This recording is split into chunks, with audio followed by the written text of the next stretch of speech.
कहते झीटा बाहा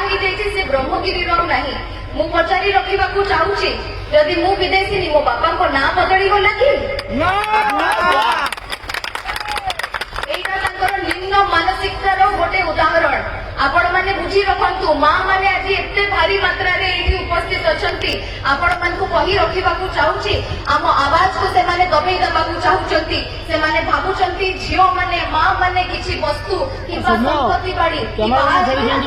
ट्रांसफर हो निम्न मानसिकता को अहंकार को यही भांगार अच्छी नारी सशक्तिकरण ड्यूटी भी बिटी बुलुच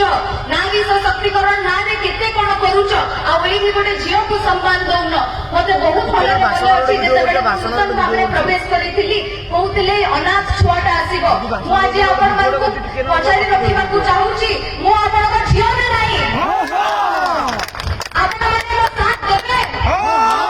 आपण मैंने मो शक्ति आपण मैंने मत आशीर्वाद करेंगे यदि आशीर्वाद करेंगे ताले दी हाथ टेकिकी मत आशीर्वाद करंतु आज्ञा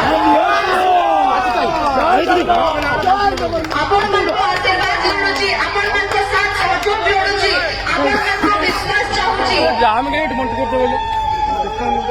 ठीक जमिति मो संस्कृत पिता